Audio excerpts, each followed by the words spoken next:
کشمیر کی جنتا کے ساتھ ہمیشہ دھوکہ سازش گناہ کیا ہے اور ان لوگوں کو گمراہ کیا ہے. اور विशेष طور پر महोदया जम्मू कश्मीर के लोगों को संविधान ने जो अधिकार दिए थे उन अधिकारों से भी वर्षों तक इन पार्टियों ने जो था वो वंचित रखा. मैं बताना चाहता हूं महोदय, वहां के हुक्मरानों ने वो सारे जो हक थे जम्मू कश्मीर के लोगों के उनको छीन के रखा और उन तक वो हक नहीं पहुंचाए. जम्मू कश्मीर के लोगों पर जुल्म और सितम का दौर देखा है, सुनने वाला कोई नहीं था.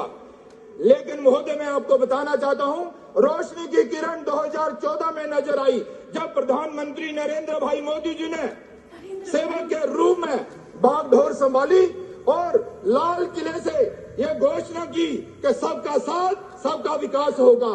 तब जम्मू कश्मीर के लोगों को एक रोशनी की किरण जो है वो नजर आई और उन्हें यह विश्वास हो गया कि अब जम्मू कश्मीर की जनता के साथ जो है वो इंसाफ होगा.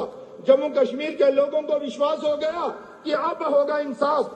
सबसे पहले गुज्जर बकरवाल गद्दी सीपी जो अपने हकों को लेकर बरसों से चिल्ला रहे थे, उनको इंसाफ दिया गया, उनको जमीनों का मालिकाना हक दिया गया और गुज्जर बकरवालों को पॉलिटिकल रिजर्वेशन जो है वो दी गई. महोदय मैं बताना चाहता हूं कि देखिए 50 सालों की मांग ओबीसी के वर्ग के साथ जो इंसाफ है वो भी अब जाकर हुआ है.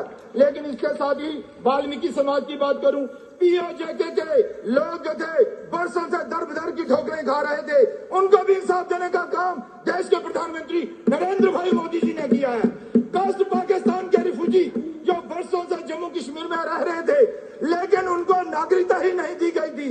ये नेशनल कॉन्फ्रेंस के लोगों ने धोखा किया था उनके साथ, सिर्फ लोल मामले नारे देकर वोटों की राजनीति करते थे, वोट बैंकिंग की राजनीति. लेकिन अब जाकर उनके साथ भी इंसाफ हुआ है, उनको भी नागरिकता जो है वो मिली है, वो सारी योजनाओं का लाभ ले रहे हैं जो देश के नागरिक ले रहे हैं. महोदय मैं बताना चाहता हूं, अब पहाड़ी कबीले के लोगों को इंसाफ देने की जो बात हो रही है वो समय आया है.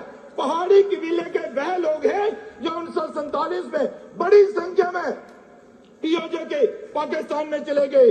पाकिस्तान में जाने का कारण जवाहरलाल नेहरू की गलतियों के कारण वो पाकिस्तान में पीओजे के चला गया.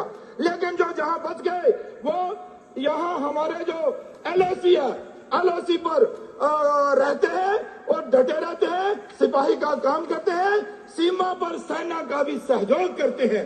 महोदय पहाड़ी कबीले के लोग जिला राजौरी, पुंछ, नौशहरा, सुंदरबनी, उड़ी, करनाल, तंगधार, ईडवाल, मच्छल, लोलाब, अनंतनाग, कुलगाम, शोपियां, किश्तवाड़, पाटर में बसते हैं. इसके अलावा भी कई ऐसे स्थान हैं जहां पर ये पहाड़ी कबीले के लोग जो है वो बसते हैं.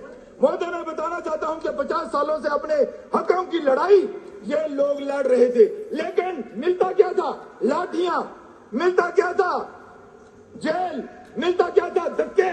और उसके बाद फिर दर बदर की ठोकरें खाने के लिए इन पहाड़ी कबीले के लोगों को जो था वो छोड़ दिया जाता था.